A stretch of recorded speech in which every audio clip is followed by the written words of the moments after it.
tema de mi mensaje es poner a Dios de primero. Poner a Dios de primero. ¿Ya? Entonces yo te voy a seguir ahí, por favor, Hans. Poner a Dios de primero. Gracias. O primero. Yo voy a ir leyendo y tú me vas siguiendo. Dice: vino luego a él palabra de Jehová, es a Elías, diciendo...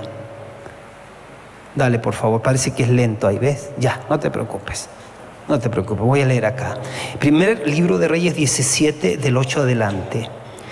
Es el relato de Elías y la viuda de Sarepta. Y mira cómo dice: vino luego a él palabra de Jehová, diciendo: levántate y vete a Sarepta de Sidón y mora allí. Y aquí yo he dado orden allí a una mujer viuda que te sustente. Entonces él se levantó y se fue a Sarepta.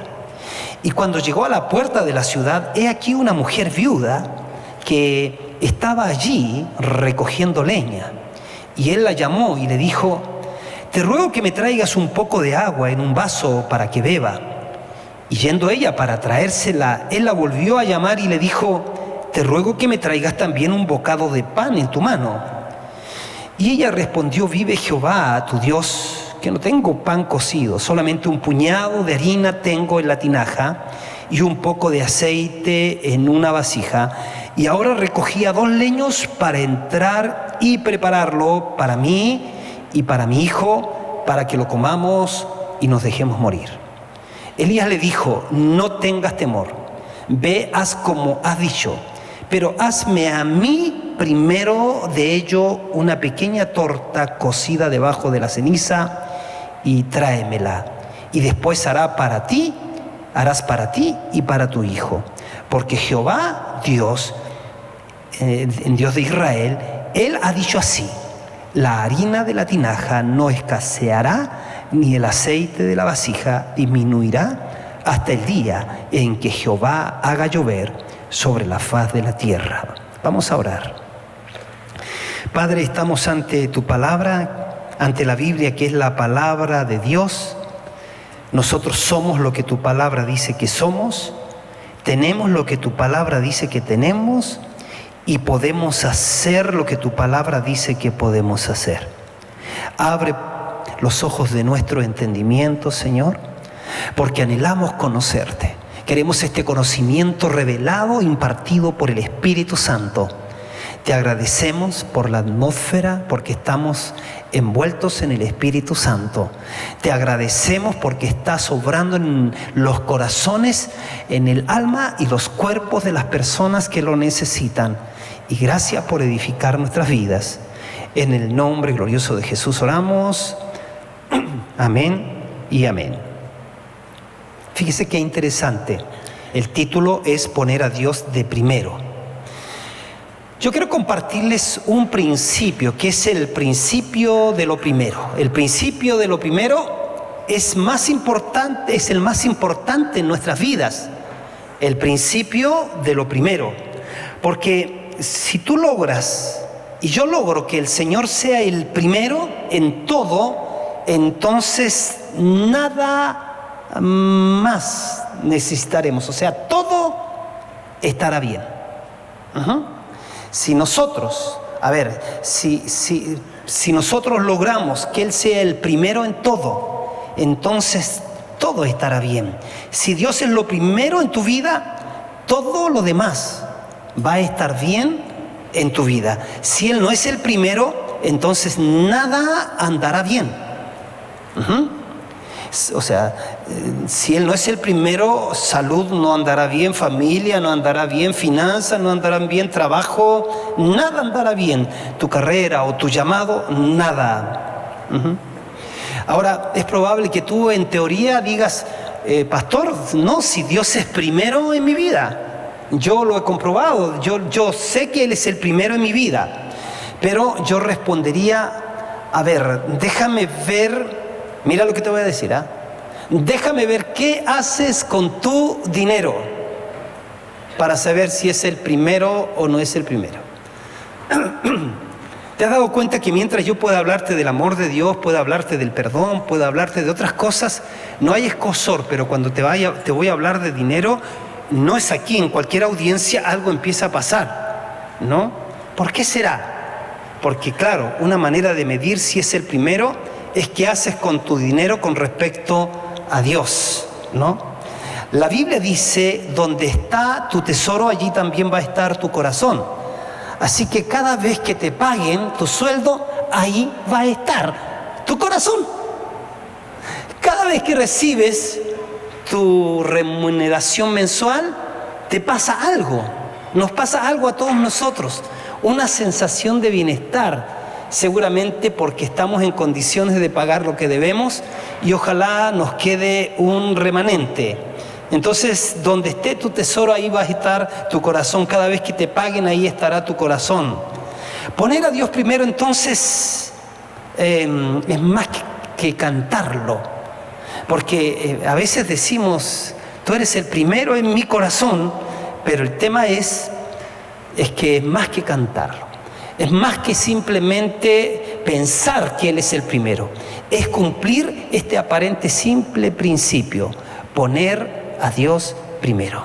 Y hay cosas que yo te voy a decir en esta palabra y yo sé que si la recibes, esto va a cambiar sustancialmente tu vida, ¿no? Fíjense que hoy en día se está hablando ya que después de la pandemia, entonces en todo el mundo viene una recesión. Y en el relato que estamos leyendo había una recesión en Israel. Había hambre por 3 años y medio. Dice que 3 años y medio no venía lluvia para Israel. Y esta es una historia increíble. Porque en esta historia se resalta a una viuda con solo un hijo. Era el único hijo, dice, que le quedaba. Se ve ahí en lo que leemos. Es lo único que le quedaba en el mundo, ¿no? Y la hambruna es tan grande que solo le queda una comida. Se encuentra entonces, como hemos leído en este relato, se encuentra esta mujer con el profeta Elías, y Elías al conversar le hace un pedido a ella, y luego ella le dice lo que tiene, y Elías le dice, hazme a mí primero de lo que tienes. O sea, y fíjense qué increíble es esto, ¿ah? Porque no tiene ningún sentido, ¿no? Que Elías venga nada menos que a una viuda. Él primero estaba en el arroyo de Kerit, estaba viendo milagros ahí. Dios le dice, cámbiate de lugar, y ahora se encuentra con una viuda. Y vemos a Elías pidiéndole a una viuda. Y no tiene ningún sentido, ¿no? Porque cuando Elías le pide, ¿qué se imaginan ustedes que puede haber pensado esta mujer? Esta mujer tiene que haber dicho, este está loco. O sea, yo le estoy contando mi situación. Soy viuda, no tengo marido, tengo un hijo, me queda la última comida y me está pidiendo, ¿no? Me está pidiendo, me está diciendo que le dé a él primero. Y fíjense que de esto tenemos que sacar la primera aplicación. ¿Cuántas personas piensan lo mismo cuando yo o otro pastor les dice a ustedes o a todos nosotros que primero tienes que darle el 10% de tus ingresos a Dios? Hay gente que se espanta. Viene a una iglesia y dice, ¿qué prohíben en tu iglesia? La segunda pregunta es, ¿qué piden? ¿No? Y fíjate que necesitamos entender que cuando nosotros hablamos de diezmos y ofrendas, cuando hablamos de la generosidad, cuando hablamos de dar, tiene esto que ver no con una invención de líderes de cualquier iglesia, sino con un principio de Dios para prosperar a la iglesia del Señor, para prosperar a su familia. Nosotros necesitamos entonces asentarnos en la palabra. Si lo dice la palabra, lo creo y lo vivo y lo practico y voy a ver resultados. Y si no lo dice la palabra, lo desecho. Pero yo digo, ¿cuántas personas piensan lo mismo cuando digo que primero tienen que dar el 10% de sus ingresos a Dios? Nosotros pensamos que la recesión, si es que entonces se nos están anunciando recesión, no me vengas a pedir, es tiempo de retener. ¿Cómo en recesión yo voy a dar? ¿No? Ahora pensamos que la recesión, y eso es lo que yo creo, es el mejor momento para ver los milagros financieros de Dios. Es como cuando estamos frente a una enfermedad. Es el mejor momento para avistar y para recibir los milagros de Dios. No llamamos la enfermedad, no bendecimos la enfermedad, pero si la enfermedad nos ataca, la vamos a resistir creyendo que mayor es el que está en nosotros que el que está en el mundo. Lo que estoy diciendo es que ante las dificultades, como que Dios dice, es el momento de que aprendas a usar la fe que yo te he dado y que aprendas a practicar lo que yo te he enseñado. Así que, porque, a ver, ¿cómo es que vamos a lograr el milagro de Dios frente a dificultades como las que hoy día se estarían anunciando, ¿no? Y mira qué interesante, pensemos en este relato. Dios envió a Elías a una viuda. ¿Por qué no envió a Elías a un millonario? Porque de seguro habían en el tiempo también de Elías. ¿Por qué no lo envió a un rey? ¿Por qué no lo envió a alguna otra parte? ¿Por qué Dios envía a Elías a hablar con esta viuda, a encontrarse con ella, ¿no? Dios, y la primera cosa que yo veo acá es que Dios no envió a Elías a la viuda para que la viuda ayudara a Elías. Dios envió a Elías a la viuda para que Dios pudiera proveer para la viuda. Mira, véalo, empieza a mirarlo, porque es probable que usted nunca se ha detenido a mirarlo así. Eso es lo que nadie ve, ¿no? O sea, nadie ve a esta mujer, ¿cierto? Porque ve que esta mujer es la que está a punto de morir y su hijo va a morir y entonces Dios le está dando la oportunidad para poner sus finanzas en orden bíblico para poder ayudarla. ¿Cómo así? Mira. Fíjense todo, a ver, cuando estamos pensando para dónde vamos como casa, nosotros necesitamos ir por dos alas. Necesitamos proyectar aquellas cosas o concluir aquellas cosas que ya Dios nos puso en el corazón. El próximo sábado les voy a mostrar varias fotografías de cómo vamos en el avance en el campus Utah. Y yo creo que muy pronto vamos a ir, los voy a invitar a todos porque vamos a ir a inaugurar, ¿cierto?, el gran comedor que se está haciendo ahí, con los dormitorios, con las cocinas, ya estaría habilitado para hacer encuentros y hacer ya las primeras cosas. Entonces, estamos avanzando en esa área, pero también estamos avanzando en lo segundo, que es lograr ese contingente de hombres y mujeres maduros que podamos hacer frente a las circunstancias que está viviendo el mundo, podamos ser luz, sal de la tierra, podamos ser levaduras para traer transformación a las naciones de la tierra. Estamos trabajando para lograr ese contingente de hombres y mujeres que se dejen gobernar, se dejen madurar por el Espíritu Santo, que no se detengan tanto en pequeñeces. Sí, la vida está llena de tropiezos, pero los tropiezos son para vencerlos, los obstáculos son para vencerlos. No estamos aquí para quedarnos a la orilla del camino llorando nuestra desgracia. No estamos aquí para llenarnos de espíritus de conmiseración. Ay, pobre de mí, nadie me quiere, nadie me llama, nadie me saluda.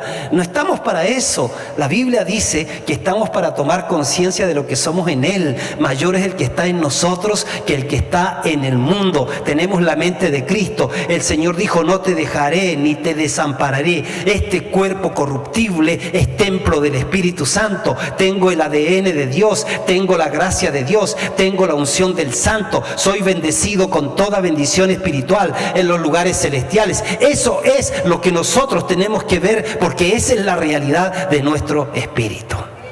Amén. Dale un aplauso al Señor.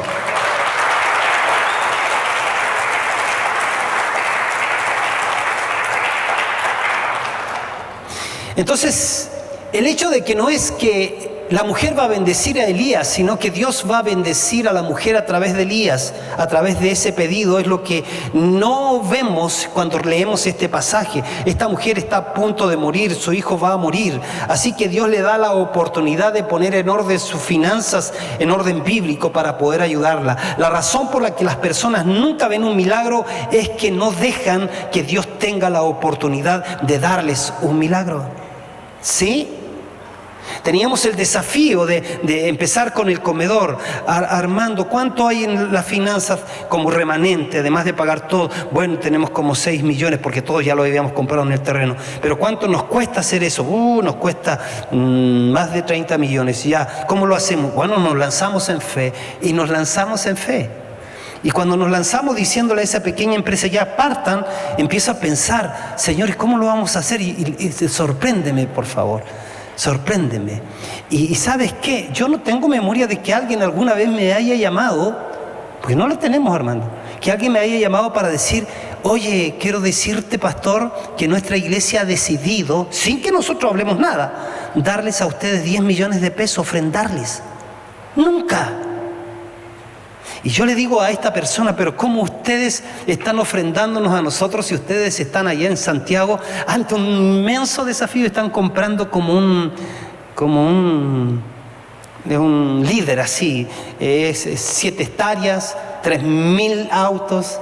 Yo digo, ¿cómo ustedes nos van a estar dando a nosotros si ustedes necesitan juntar para pagar eso? Dice, por lo mismo, porque ese es un hombre que entiende que solamente dando se recibe. ¡Wow! Así que por todos lados está la sabiduría. Tú tienes que aprender de los hombres de Dios, tienes que aprender de lo que te dice la palabra, pero tienes que aprender también de los desafíos. Entonces ya Dios me dice, y ahí te sorprendo, te das cuenta de donde ni te imaginas, yo soy capaz de proveer para ir adelante. Y mis preciosos, si lo que nosotros tenemos es esa preciosa fe, la fe de Cristo en nosotros, que tenemos que aprender a ver cómo opera. Tenemos que aprender cómo opera la fe de Cristo en nosotros, o si no, no vamos a ver milagros. Así que ¿cómo esperan que Dios haga milagros en sus finanzas si ustedes las finanzas las hacen a su manera? Si no le dan a Él primero. Esto sucedió con Elías. Ella dice, estamos a punto de morir, solo nos queda una comida. Dios le dice, dáselo a Él primero. Dale a Él primero. Ella debía tener fe para hacer esto, para ser capaz de hacerlo. Póngase en el caso de esta mujer.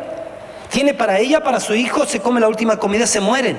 Ahora el profeta dice, dame a mí primero. Para hacer eso, tiene que tener fe que algo va a suceder cuando ella se ponga en acción. Así opera Dios. Dios opera así. No consulta tu razón, consulta tu obediencia. Yo tengo muchas experiencias como esas. Una vez estaba vendiendo mi auto y no se vendía. Y yo era el campeón, estaba hablando de la fe y no se vendía. Y entonces empecé a leer que a lo mejor podía esto no ser cosecha, sino ser semilla. Y un día cualquiera vino un hermano de Perú que lo conocimos y no sé qué, le dije, da la palabra, y dio la palabra. Era un día de entre semana y yo estaba ahí con mi super furgón que lo vendía porque quería, que tenía otro ahorro y quería renovarlo. Y entonces el hermano da la palabra así a un grupito pequeño, no hay ángeles ni trompetas, nada. Simplemente dice, ahora yo quiero desafiarlos, y habló de esto, de la siembra y la cosecha, quiero desafiarlos a dar pasos de fe. Y entonces nos hizo pasar a todos y yo estaba ahí. Y ahí tenía la llave de mi auto y yo digo, ahora estaba viendo que este auto no lo vendía, entonces era semilla, no, tenía que sembrarlo. Usted me mira, a lo mejor nunca sembró un auto, pero yo sembré el auto. Y en ese momento no estaba Debra para consultarle, porque esas cosas importantes lo hago en consulta con... No vaya a ser cosa que usted se ponga loco y después siembre la casa y llega a la casa y se lo comunica a su mujer, pues. Entonces, bueno, la historia, haciendo la larga corta, había un hermano ahí querido, entonces tomé las llaves y me acerco y le digo, toma, le digo, y me dice, ¿qué estás haciendo? Le digo, te estoy sembrando el auto. Y me mira, ¿estás seguro? Yo digo, no estoy tan seguro, pero tómala. y ¿sabes qué? Y llego a la casa y le digo, Debra, y ella estaba en la cocina, y abro los ojos y ella me dice, al tiro me dice, viene raro. ¿Ah? Debra, sí, mi amor, así, viene raro. ¿Sabes qué? Le digo yo, hice algo. ¿Qué hiciste? Me dijo. Sembré el auto, le digo yo. Y ella me dijo algo muy sabio. Me dijo, ¿te lo dijo Dios? Y yo no me conviene decir que no, pero es que yo creo que me dijo que sí. Yo le dije, sí, le dije, sí. Bueno, me dijo, si te lo dijo, entonces está bien. Y bueno, pasó el tiempo y hoy día usted me ve mi auto, tengo un auto mejor. Los tíos de Ría le regalaron un auto a la Debra Y hemos visto la mano de Dios, pero no solamente la hemos visto en lo personal, lo hemos visto acá. Es que si usted viene por primera vez, usted necesita leer la historia, mi hijo. Usted necesita leer la historia y usted necesita emocionarse de los procesos. Usted necesita acordarse cuando nos salieron callos en las manos cuando estábamos cambiando esto. Usted necesita acordarse que cuando llegamos acá esto estaba lleno de ratones.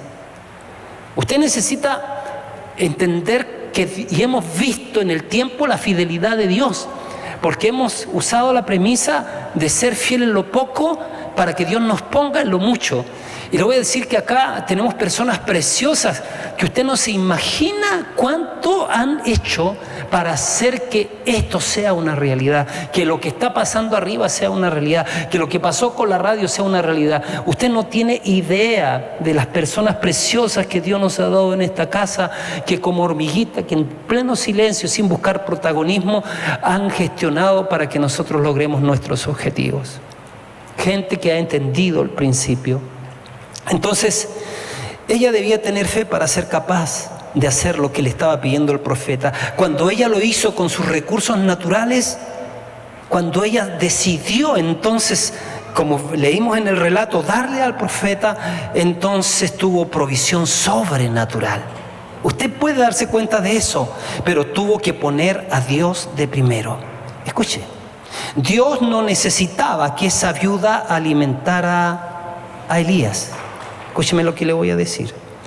Permítame mostrarle cómo Dios proveyó para Elías. Ahí cuando usted lee en este mismo capítulo, en el verso 6 de Primera de Reyes, creo que es 17:6. Si usted lee en el verso 6, dice: y los cuervos, esto es antes de la viuda, y los cuervos le traían pan y carne por la mañana a Elías, y pan y carne por la tarde, y bebía del agua del arroyo.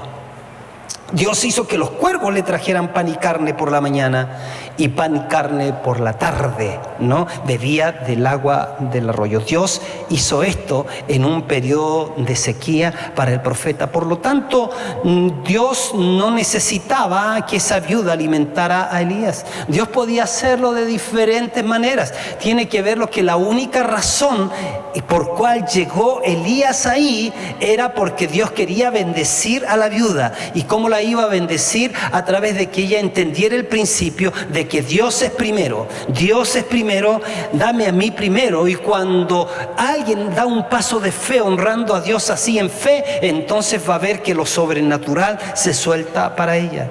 Esto fue antes de que la viuda le mostrara. Ahora, mira, hay otro pasaje después de la viuda. El segundo libro de Reyes, capítulo 19. El primer libro de Reyes 19, del 5 al 6, dice: y echándose debajo del enebro estaba Elías, se quedó dormido. Y aquí luego un ángel le tocó y le dijo: levántate, come. Entonces él miró, y aquí a su cabecera una torta cocida sobre las ascuas y una vasija de agua, y comió y bebió y volvió a dormirse. Ahí vino un ángel y atendió a Elías. Ella dice: tráeme un vaso de agua. Si Elías le dice a la mujer entonces: tráeme un vaso de agua y algo de pan. Entonces Dios no quería que la viuda bendijera a Elías.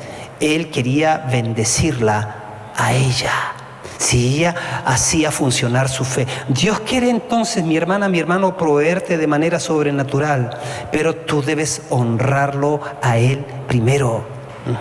Y más adelante sucede algo increíble. Mire, como esta mujer ya hizo eso por fe, empieza la bendición para ella. La mujer no tenía idea que aun cuando ella alimentara a su hijo y su hijo no muriera de hambre, su hijo venía enfermo, porque más adelante su hijo muere. Pero estando Elías ahí, Dios entonces sobrenaturalmente ora por el hijo y el hijo resucita. No solamente se manifiesta Dios como el proveedor, sino también como el Rey de Reyes, el Señor de Señores, el que es capaz de vencer la muerte, traer la vida, el espíritu de vida, cierto, el que se manifestó también por causa de esta experiencia. El niño revivió, ¿no? ¿Sabía Dios que el niño estaba enfermo? De seguro que sí. Así que Dios envía a un hombre de Dios y le hace una prueba. Y dice, si tú solo provees para el reino de Dios primero, si das un paso de fe, verás lo que va a suceder. Y sucedieron dos cosas, como siempre pasa. Cuando Dios a ti en Malaquías te habla del diezmo, dice, traiga los diezmos al alfolí, dice el relato, ¿no? Trae todos los diezmos al alfolí, Malaquías 3:10, y hay alimento en mi casa. Y probadme ahora en esto, dice Jehová de los ejércitos, si no os abriré las ventanas de los cielos y derramaré sobre vosotros bendiciones hasta que sobreabunde. Hay dos cosas que traerá el diezmo. El diezmo traerá suministro y el diezmo traerá protección. Mira qué interesante. Primero trae los diezmos al alfolí, hay alimento en mi casa, pruébame ahora en esto, dice Jehová de los ejércitos, si no os abriré las ventanas de los cielos y derramaré sobre vosotros bendiciones hasta que sobreabunde. Eso es suministro. Pero protección dice, reprenderé también por vosotros al devorador. Eso es protección. Bendito sea su nombre. Así que mis queridos, en estos minutos que me quedan, quiero ahora, ya que te establezco este ejemplo y te hablo de la importancia de buscar primeramente el reino de Dios, cuando Dios es primero tiene que serlo en todo. ¿Y por qué te toqué este punto? Porque hay, mira, la gente se levanta hasta que se acuesta detrás de los recursos. Eso es importante, claro que es importante. Pero pareciera que nosotros de repente reemplazamos eso y decimos, sí Señor, mira, yo voy a ir para encontrar la bendición tuya, pero yo no te voy a honrar, no te voy a honrar con lo primero, te voy a honrar a la manera en que yo quiero. Y ahí hay un problema, porque no puedes ser un hijo de Dios que no tenga la bendición completa de Dios. Y la bendición completa de Dios se da cuando tú te ajustas a las instrucciones financieras que Dios te da, que Dios estableció para bendecir tu vida, ¿no? Y ahí está la palabra. Yo te estoy hablando en algo que yo tengo autoridad para decir. Yo soy un hombre que diezmo y ofrendo. Y cuando diezmo yo sé entonces que se manifiestan estas dos cosas. Se manifiesta entonces el suministro de Dios y se manifiesta la protección del Señor. Lo primero que yo hago cuando recibo los recursos que vienen a mi mano, lo primero, los 10 son del Señor. Yo le diezmo a mi pastor, usted diezma a esta casa. Yo no recibo a mi bolsillo todo lo que usted diezma. Desde lo que usted diezma se paga los sueldos de los que trabajamos acá, y la demostración ha sido que nunca nos hemos comido todo lo que tú diezmas, porque lo que tú diezmas se ha convertido, y lo que yo diezmo, en todo lo que nosotros vemos. No se olviden que hace 29 años nos juntábamos en el colegio Domingo Santa María, y lo único que teníamos nosotros era ni púlpito, porque el púlpito lo regaló un empresario llamado Marcelo Muñoz al tiempo después. O sea, teníamos 2 parlantes Cray, como yo digo, una consola que era de la iglesia, que si la movías así, chillaba, y eso era lo único que teníamos. Y de ahí para adelante Dios nos ha ido mostrando esto, ¿no? Que Dios es lo primero, le doy a Él primero. Él es mi fuente, ¿no? Y como Él es mi fuente, le doy a Él primero. Eso es lindo. Pero mire, ahora vienen otras cositas que quiero en estos 11 minutos que me quedan. Ahí en 2 Corintios 8:9 dice así el apóstol Pablo. Dice, porque ya conocéis la gracia de nuestro Señor Jesucristo, dice, que por amor a vosotros, ¿qué hizo? Se hizo pobre, siendo rico, para que vosotros con su pobreza fueseis enriquecidos. Aquí el apóstol Pablo está hablando de finanzas. En todo el capítulo 8 y 9 de 2 Corintios habla de finanzas. Hay algunas personas que tienen la idea de que Jesús en su ministerio terrenal era pobre. No sé si alguna vez escuchaste eso. Pero Jesús tenía dinero, ¿no? Tenía dinero cuando andaba en la tierra. Él viajaba, como dije, él tenía un tesorero. No puedes tú tener un tesorero si no tienes un tesoro. Y no era poco, por eso el tesorero robaba, y como que todavía no se daban tanta cuenta.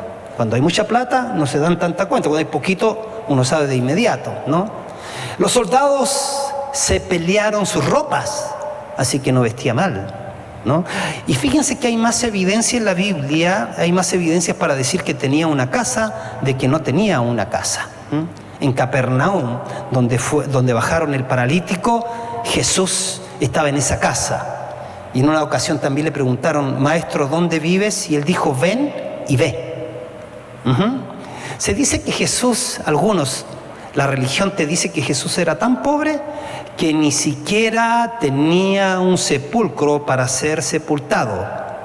Pero eso no es ser pobre, eso significa que era un buen administrador. ¿Por qué comprar un sepulcro si solo vas a ocuparlo 3 días? No tiene sentido. Así que hay muchas escrituras quitadas de contexto en donde la religión nos dice que Jesús era pobre. Jesús en la cruz se hizo pobre, desnudo y sediento. En la Organización Mundial de la Salud dicen que la precariedad más grande es cuando la persona está sedienta y desnuda, ¿no? Y es la peor clase de pobreza. ¿Y cómo murió Jesús en la cruz? Dice que sediento y desnudo. Él recibió pobreza en esa cruz para que nosotros no tengamos que vivirla, y esa es la promesa de Dios. Fíjense que nosotros no predicamos el evangelio de la prosperidad, porque el evangelio de la prosperidad se detiene solamente en decir que para lo que único que Jesús murió es para que seamos prósperos. Nosotros no predicamos eso. El evangelio de Jesucristo sí incluye la prosperidad, incluye el perdón de todos tus pecados, incluye tu salvación, incluye tu sanidad. Nosotros podemos aspirar y combatir y pelear contra la enfermedad, declarar por la fe que por sus llagas hemos sido curados, y pararnos por medio de la fe ahí, y pararnos por medio de la fe ahí, y pararnos por medio de la fe en eso, ¿no? Así que el evangelio de la prosperidad es una mentira. El evangelio de Jesucristo sí incluye prosperidad, incluye tu perdón, tu salvación, incluye la justicia de Dios en ti, tu paz, incluye la prosperidad. Entonces la idea de Dios de prosperarte es mucho mejor de lo que nosotros pensamos. Mira lo que dice ahí en los versículos de 2 de Corintios 9:8. Dice, y poderoso es Dios. Y poderoso es Dios, ojalá puede ser encontrado, 2 de Corintios 9:8. Y poderoso es Dios para hacer que abunde en vosotros toda gracia, a fin de que teniendo siempre en todas las cosas todo lo suficiente, abundéis para toda buena obra. Mire lo que dice. Y poderoso es Dios para hacer que abunde en vosotros toda gracia, a fin de que teniendo siempre, ¿y qué? En todas las cosas todo lo suficiente, abundéis para toda buena obra. Así que Dios puede hacer que toda gracia abunde en ustedes, para que tengan todo en todas las cosas, todo lo suficiente, a fin de que abundéis para toda buena obra. Así que Dios quiere que tú tengas, y que tengas todo lo suficiente, pero también para suplir todas tus necesidades, siempre que tengas abundancia también para que hagas toda buena obra. Pon atención en esto, porque no importa cuánto dinero ganes o no ganes, si no tienes tus necesidades suplidas y no puedes dar, entonces no estás experimentando las riquezas de Dios. Hay personas que pueden estar ganando millones y siempre le están faltando el dinero, porque siempre están gastando de más y nunca tienen dinero para dar. Tú le dices, ganas tal cantidad de dinero al año y tendrías que dar algo, tú le dices a esa persona, y entonces muchas veces dice, no, es que yo no tengo para dar. El tema es cuánto dinero puedes dar, no es solamente cuánto dinero tienes para consumírtelo. No importa cuánto dinero estés ganando, tienes todas tus necesidades suplidas y tienes abundancia para toda buena obra. Esa es la pregunta. Si Dios lo hizo para Abraham, dice que bendijo a Abraham, dice que bendijo a Isaac y dice que bendijo a Jacob. Y dice que si Jesús pagó el precio sobre la cruz para que yo tenga mis necesidades suplidas, entonces yo voy a creerle a la palabra de Dios.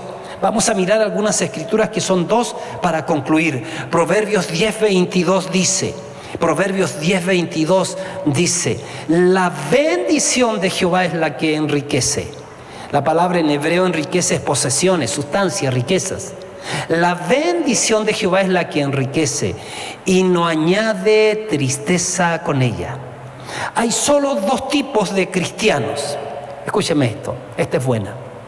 Los que están bendecidos y lo creen, y los que están bendecidos y no lo creen. eso. Hay dos tipos de cristianos: los que están bendecidos y lo creen, porque en esto la fe es vital, y los que están bendecidos y no lo creen. Cuando tú diste tu vida a Jesús, fuiste bendecido con toda bendición. Dios, el Dios de la bendición, está obrando en ti. Fuiste bendecido con toda bendición espiritual. La pregunta es si vas a creerla, ¿no? La gracia proveyó todo lo que tú necesitas. Ahora, la gracia se recibe por fe. Todo lo que hemos estado diciendo, que hemos sido bendecidos con toda bendición espiritual, hay que declararlo y hay que creerlo por fe. Ninguno de nosotros, yo creo que se ha conectado totalmente con todo el potencial que Dios tiene para nosotros. Escuchando a un pastor precioso, dice que en el libro de Apocalipsis dice que el Señor enjugará toda lágrima de los ojos de sus hijos. Entonces dice, mirando ese versículo, no hemos de suponer que todos sus hijos fueron perseguidos, que todos sus hijos vinieron como muertos como mártires, que todos sus hijos sufrieron siendo, vuelvo a decir, perseguidos.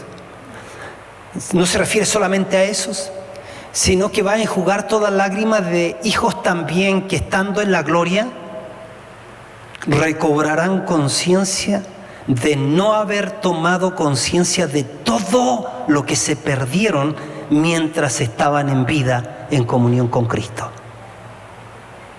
O sea, el tema es que muchos llorarán porque lamentarán no haber creído, no haber optado por abrirse camino para actuar en fe, para ejercitar la fe, para que la fe no fuera un concepto en su vida, sino sustancial.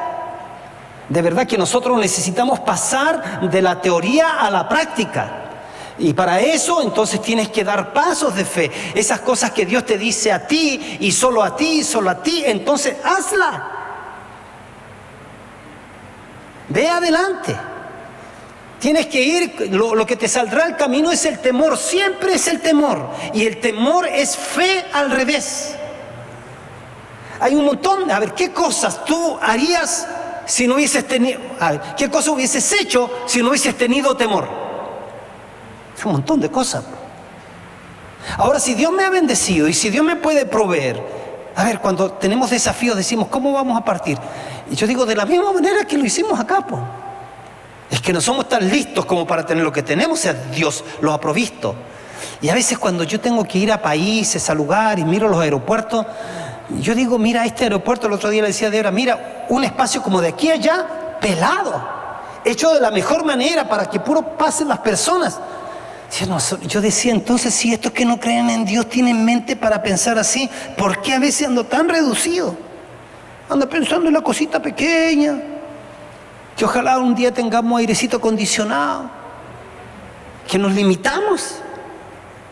Y hay gente que empieza a creerle a Dios y aparece con respuestas de Dios y uno dice, ¿y este?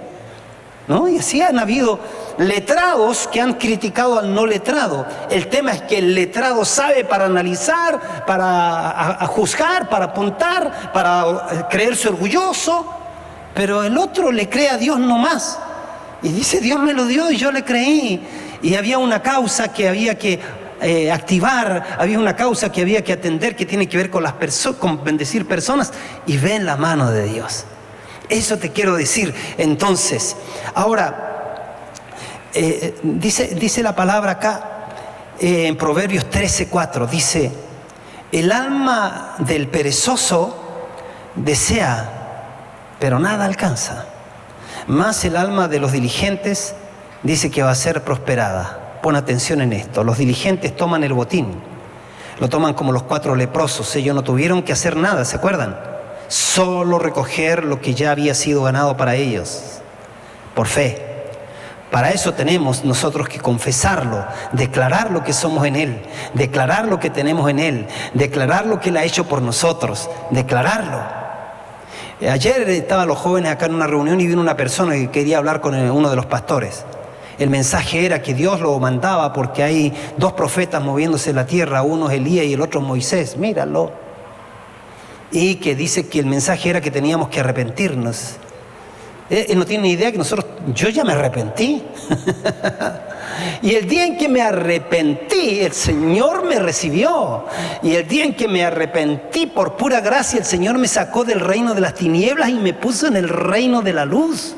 Me sacó de Adán y me puso en Cristo. Y la palabra a mí me revela que de modo que si alguno está en Cristo es una nueva creación, que las cosas viejas pasaron y aquí todas han sido hechas nuevas. La palabra a mí me dice que cuando yo me arrepentí, Él perdonó todos mis pecados, que mi nombre quedó escrito en el libro de la vida, que tengo la unción del Santo, que tengo la unción de Él, que tengo el Espíritu y que tengo la mente de Cristo, que soy un hijo de Dios. Y ese otro viene a decir que me tengo que arrepentir, no tiene ni idea de qué le está hablando. Porque seguramente ellos creen que arrepentir ya hay... Si yo estuviera ahí, le diría, a ver, ¿hasta cuándo tienes que arrepentirte? ¿Y cómo hay que arrepentirse? ¿Es que llorar? Y ya, y si lloro, ¿y de ahí qué más? Créeme, pues, entonces no saben. Porque arrepentimiento significó haber depuesto nuestra vida, el mando de nuestra vida, y haberle dicho, Señor, no tengo ningún mérito, recíbeme por gracia. Y la Biblia dice que por gracia ustedes son salvos, por medio de la fe. No, dice, no por obras, sino que por medio de la fe. Y esto no de vosotros, es don de Dios, dice, no por obras, para que nadie se ponga orgulloso. Para que nadie diga, por las mías yo estoy en comunión con Dios. Sean dadas gracias a nuestro Señor Jesucristo por su favor, por su amor, porque Dios, mostró su amor para con nosotros en que el ser humano, la humanidad siendo aún pecadores, dice que Cristo de antemano murió por nosotros. Cuando tú naciste, mi querida, mi querido, la gracia te estaba esperando, el perdón te estaba esperando, la salvación te estaba esperando. Ya Cristo lo había hecho por ti, para ti. Bendito sea su nombre. ¿Y tú qué tuviste que hacer? Simplemente creer su inmenso amor. Su inmenso amor te llevó a entregarte a Él, a decir, Señor, vivía tan desamparado, pero ahora me abrazo a ti. Qué lindo que me has llamado a tener comunión contigo. Qué lindo que tengo esperanza. Qué lindo que puedo decir que soy hijo. Qué lindo que me has impartido tu justicia.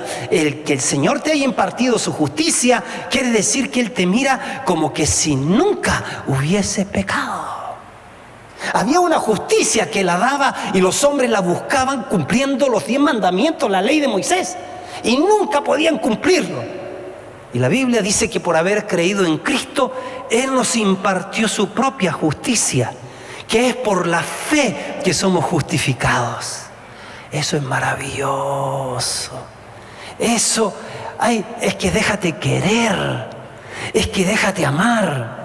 Es que recíbelo por fe, es que cómete la rosca. Por eso tenemos que confesarlo, tenemos que mantenernos en las Escrituras y decir, yo soy un bendecido. El tema es creer lo que Dios ya nos dio. Primero lo creo en mi interior, luego se manifiesta exteriormente. Santiago dice que sin fe es imposible agradar a Dios y que la fe sin obras es muerta. Tenemos que actuar en aquello que tenemos, ¿no? Sé diligente con lo que crees, sé diligente con lo que haces. A veces estamos orando, dame dinero, Señor, dame dinero. No, lo que nosotros debemos hacer es entender que Dios nos dio el poder para hacer las riquezas. El poder nos lo da Dios, pero las riquezas las hacemos nosotros. Así que manos a la obra. Así que las ideas creativas empiezan a venir. Las conexiones divinas empiezan a venir, las oportunidades empiezan a venir. Puede venir que se suelte para ti una herencia, entonces tienes que poner diligencia en pedirle sabiduría al Señor para administrar, porque se requiere que los administradores de Dios sean hallados fieles. Tú no puedes tomar algo que no te costó y simplemente porque no te costó, te vino por gracia, tú lo mal administras. Tienes que poner diligencia en eso también, porque el texto dice, el alma del perezoso desea y nada alcanza, más el alma de los diligentes entonces será prosperada. Dios nos da el poder para hacer las riquezas, pero las riquezas las hacemos nosotros. Deuteronomio 8:18 dice, si no, acuérdate de Jehová tu Dios, porque Él te da el poder para hacer las riquezas. A fin fin de confirmar su pacto que juró a los padres, como en este día. Para eso hemos de poner diligencia en lo que hacemos. Deuteronomio 28:8 dice: Jehová te va a enviar su bendición sobre tus graneros y sobre todo aquello en que pusieres, ¿qué cosa? No lo pusiste. Deuteronomio 28:8. A ver si lo pones, por favor. Ahí está. Jehová te enviará su bendición sobre tu granero y sobre todo aquello en que pusieres, ¿qué cosa? Tu mano. Eso es muy interesante. O sea, tenemos que ser diligentes, tenemos que ponernos a trabajar, tenemos que cuidar lo que Dios ha puesto en nuestras manos. Si tienes una bicicletita vieja, entonces límpiela como si fuera 0 kilómetros. Lo mismo con el auto, lo mismo con tus sillones, lo mismo con las cosas que tienes en tu casa. No puede ser que de repente las personas vivan una mentalidad de miseria. Reciben lo que ganan en el mes y se lo gastan todo. Y hay algunos más encima que tienen una mentalidad de miseria y esclavitud, porque viven de las deudas, viven de las tarjetas. Entonces le dieron, por ejemplo, 800,000 pesos de excedente en la tarjeta. Y se lo gastan y van pagando de a poco. Pero llega un día en que con mucho esfuerzo pagan los 800 lucas. Y dicen: mi amor, tenemos 800 más. No tienes, nunca tuviste. Eso no es tuyo. Yo tengo un sobregiro. ¿Puedes creer que de repente me paso 12,000 pesos, 5,000 pesos? Ando preocupado. De verdad, esa cuestión no puede parecer que yo debo 5 nada.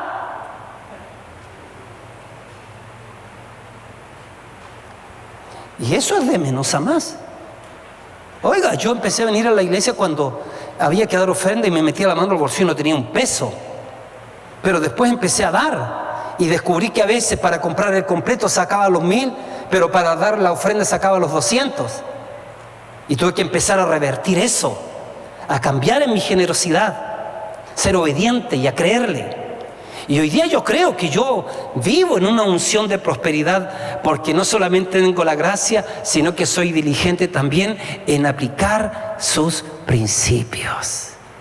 Y nosotros vamos camino a eso, mis queridos. Tenemos que ser diligentes, tenemos que ponernos a trabajar, tienes que poner tus manos a trabajar. Sé diligente, trabaja y trabaja bien y verás la bendición venir sobre tu vida.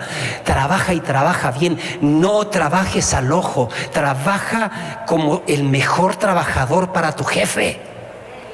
Y si eres fiel en lo poco, porque Dios te ve, Él te va a poner en lo mucho.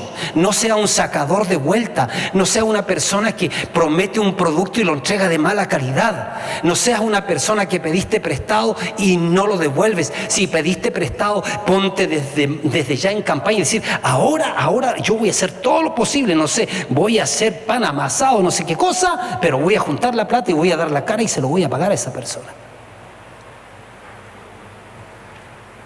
A veces las relaciones entre la iglesia pasan eso, que hay hermanos diligentes que tienen, y el otro que no, dice: oye, dame, préstame. Entonces tú tienes que decir: Señor, yo quiero ser esa persona que presta y no pide prestado. Ajá. Entonces Dios está trayendo ideas creativas, conexiones divinas. Hoy mediante el internet, mis queridos, tenemos todas las cosas en la punta de los dedos. O sea, se puede hacer negocios por internet. No hay excusa para no hacer riquezas. Y Él te da el poder para hacer las riquezas. Pero ¿cómo va a partir si no te atreves del comienzo? Si no te atreves, si uno dice: no, si yo no, atrévete, pues dale, pues. Y si fracaso, que fracase la primera y la segunda y la tercera. En el ejército, los generales con cicatrices son los más respetados.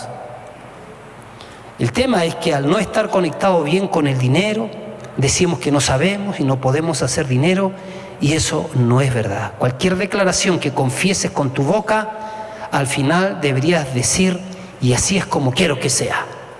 Cuidado con las declaraciones de tu boca, porque siempre serán como tú quieres que sea. Si tú dices: yo no tengo, en la casa siempre hay necesidad, eso es lo que vendrá, porque lo que tú declaras se activa también. Cuando pones manos a la obra, verás la bendición. Lucas 16 dice que el que es fiel en lo muy poco, en lo más es fiel. Y segunda de Crónicas 16:9 dice: porque los ojos de Jehová contemplan toda la tierra para mostrar su poder a favor de los que tienen corazón perfecto para con Él. Así es como Dios promueve a las personas cuando las ves siendo fiel en las cosas pequeñas. Si eres fiel en lo poco, si eres fiel cuando nadie te ve, entonces serás puesto en lo mucho. La fidelidad en las cosas naturales es muy, pero muy importante. David, en la vida natural, cuidaba las ovejas de su papá. Nadie lo veía. Era un trabajo como que le hacían el quite. Los egipcios despreciaban a los pastores incluso. Y David ahí estaba. Cuando lo mandan a buscar, David, ven, el profeta está en la casa. David dice que deja al cuidado del que guarda el bagaje, dice que cuida las ovejas y va. Y ahí es ungido. Más adelante, cuando su papá lo manda al valle de Ela, llévale cositas a tus hermanos que están en el campo de batalla, dice que David va para allá también, y dice que deja las cosas que llevaba porque vio que el gigante estaba vociferando ante Israel y estaba asustándolos, amedrentándolos por 40 días. Y dice que David deja todo lo que llevaba, sus animales, a cargo del que cuida el bagaje. Una vez más dice. Y entonces, permítame, dice, por favor, ¿qué está pasando? No, es que este paladín está confrontando a todo Israel, y todo Israel, los soldados están con miedo, el rey también. Dice, ¿me permite que yo le haga frente? Y lo miran así, todos. Sí, déjeme, por favor, yo le hago frente a ese. Ese es un incircunciso, dice, ¿no? Y dice, bueno, pero tienes que ir a hablar con el rey. Y va a hablar con Saúl. Y Saúl le pregunta, ¿de quién eres hijo tú? O sea, ¿quién te discipula? Una cosa así, ¿no? No, mi papá Isaí dice. ¿Pero por qué crees tú que puedes hacer frente al gigante? Escuche, yo puedo hacer frente al gigante porque cuando venía el oso o el león y tomaban una de las ovejas de mi papá, yo decía, es del viejo la oveja, que se la coman nomás. No decía así. Se abría camino, yo me abría camino, agarraba de la quijada, sea oso, sea león, y recuperaba la oveja. Fiel en las cosas naturales. Y como aprendió a ser fiel en las cosas naturales, como mató al oso y al león en privado, Dios lo honró matando al gigante en público. Mi preciosa, ¿está siendo usted fiel en las cosas naturales?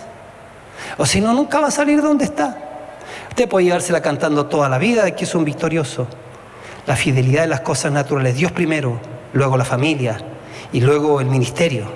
Sé fiel en esas cosas pequeñas. Sé fiel en el trato con tu marido, sé fiel en el trato con tu mujer, sé fiel en el trato con tus hijos. Sé diligente cuando eres diligente en lo poco, Dios te va a promocionar en las cosas más grandes. Ahí el niño que trajo los panes y los peces, Jesús los bendijo y luego los multiplicó. Fue fiel en eso. Somos bendecidos de acuerdo a sus riquezas en gloria, no de acuerdo a la economía del mundo, sino a la economía de Dios. Así que tienes que salir y hacer que las cosas sucedan, porque ya somos bendecidos. Conviértete en un fundador. Habla bien de la obra de tus manos. Sea agradecido. Sea una persona que vive en los códigos de honra. Edúcate en las áreas en las que puedes ganar dinero. Renueva tu mente, que estas áreas pueden funcionar en ti. Comienza a poner diligencia en lo que haces. Proverbios 11:25 dice, el alma generosa va a ser prosperada, y el que saciare, él también será saciado. Así que damos a Dios porque amamos a Dios. Y cuando siembras en Dios, verás el incremento que viene de parte de Dios. Deberías de ser entonces uno que entiende que dar primero lo primero. Dios tiene que ser el primero. Dar debiera ser lo primero en tu presupuesto. Dar en primer lugar. El alma generosa será prosperada. Si tú no estás dando en el reino de manera sacrificial, entonces ¿cómo puede ser que esperes que Dios te honre? Fíjate que Dios te dio lo mejor. Nos dio a su Hijo Jesucristo. Nunca olvides que Dios ama al dador alegre, ¿no? Y el dador alegre es el que entiende, Señor, sé que cuando yo te pido un milagro me pedirás una semilla. Sé que soy un bendecido para bendecir. Amén. Póngase de pie, por favor.